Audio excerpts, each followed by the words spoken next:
லைவா ஓகே எல்லாருக்கும் வணக்கம். நான் தான் ஹிப்ஹாப் தமிழா. இந்த விஷயம் எதுக்கு இப்போ நான் இந்த போஸ்ட் போடுறேன் அப்படின்னா வந்துட்டு இது ஒரு சின்ன ஒரு நிமிஷம் ஒரு விஷயத்த உங்ககிட்ட சொல்லணும். அதாவது இந்த டக்கரு அப்படிங்கிற ஒரு விஷயத்த நாங்கள் பண்ணது எதுக்கு அப்படின்னா ஒரு விழிப்புணர்வு ஏற்படுத்த. இந்த விழிப்புணர்வுனால என்ன கிடைக்கும் அப்படின்னு நாங்கள் எதிர்பார்த்தோம்னா ஒரு அறிவுபூர்வமான ஒரு போராட்டம் உருவாகணும் அப்படின்னு அழகான முறையில் இளைஞர்கள் எல்லாரும் ஒன்று கூடி அறிவுபூர்வமான ஒரு போராட்டத்தை முன்னிறுத்தி எல்லாரையும் திரும்பி பார்க்க வச்சு நல்லா போயிட்டு இருக்கு. இந்த இடங்கள்ல கொஞ்சம் இப்ப கடந்த சில நாட்களா திடீர்னு ஒரு உணர்ச்சி வசப்படுற விஷயங்கள் நடக்குது. உணர்ச்சி வசமா போராடுறோம்.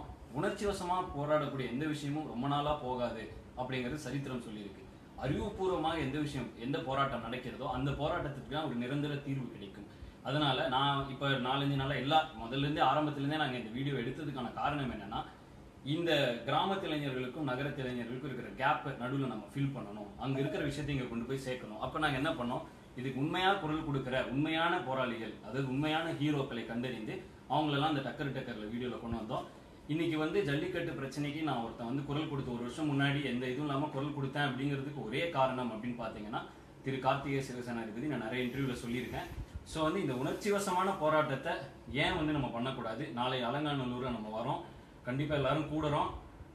ஏன் இது அறிவுபூர்வமான போராட்டமா இருக்கணும் அப்படிங்கிற விஷயத்த நான் சொல்றதை விட இந்த உண்மையான ஹீரோக்கள், ஏன்னா எண்ட் ஆஃப் த டே பாத்தீங்கன்னா நானும் ஒரு மீடியா பர்சன். அதனால நான் இந்த விஷயத்த சொல்றதை விட நான் யார்கிட்ட இருந்து இந்த அறிவை பெற்றுக்கிட்டணும், அதாவது இன்னைக்கு கால்நடைகள் என்ன எத்தனை வகை இருக்கு, தமிழ்நாட்டுல என்ன கால்நடைகள் இருக்கு, இது எல்லாமே நான் கத்துக்கிட்டது ஒரு ஆள் கிட்ட இருந்து. அவரே உங்ககிட்ட சொன்னாதான் இது கரெக்டா இருக்கும். அதனால தயவு செஞ்சு நம்ம அவர்கிட்ட என்ன அப்படிங்கறது விஷயத்த நம்ம அவர்கிட்ட கேட்போம். நீங்க பேசலாம். வணக்கம், அனைவருக்கும் வணக்கம்.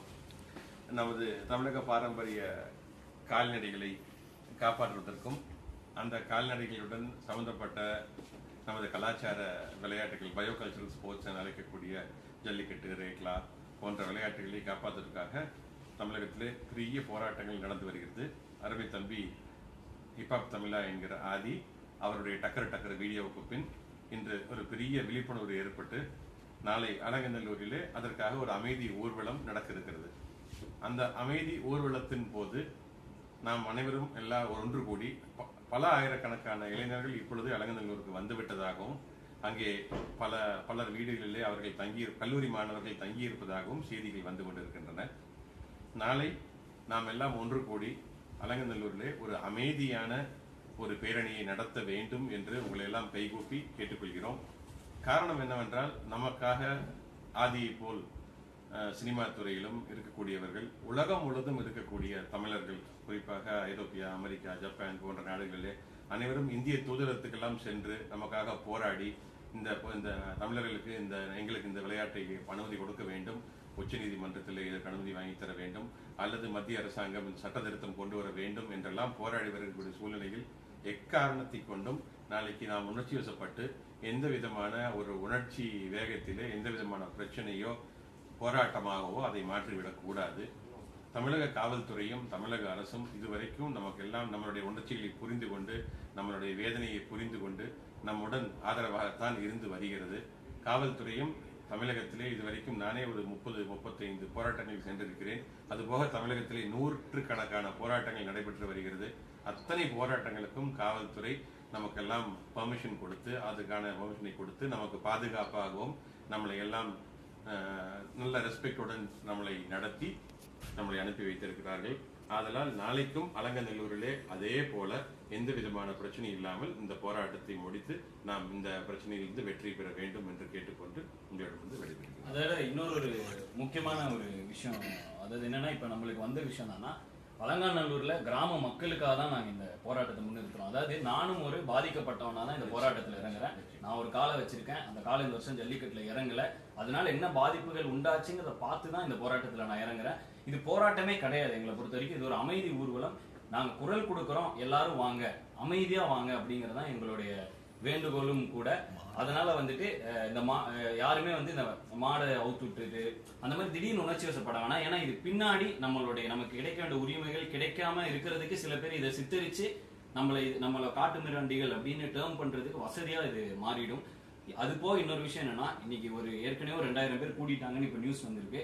எல்லாரையும் கிராம மக்கள் அவங்க வீட்டுல தங்க வச்சு அவங்க சோறு போட்டு அவங்க பசங்களா இப்ப பாத்துக்கிறாங்க. அந்த அளவுக்கு அந்த கிராம மக்கள் நம்ம மாதிரி இளைஞர்கள் நம்பிக்கை வச்சிருக்காங்க. இப்ப நான் போயிட்டு வந்தேன், என்கிட்ட எல்லாரும் பேசினவங்க என்ன சொன்னாங்கன்னா, எப்படியாவது என்னால ஒண்ணுமே பண்ண முடியாதுங்கிற டெஸ்பிரேஷன் கூட அவ்வளோ டெஸ்பரேட்டா ஏதாவது பண்ணி எப்படியாவது கொண்டு வரணும் அப்படின்னு கேட்கறாங்க. அதனால அந்த கிராம மக்கள் நம்ம மேல வச்சிருக்கிற நம்பிக்கையை எந்த வகையிலும் கெடுத்துடக்கூடாது.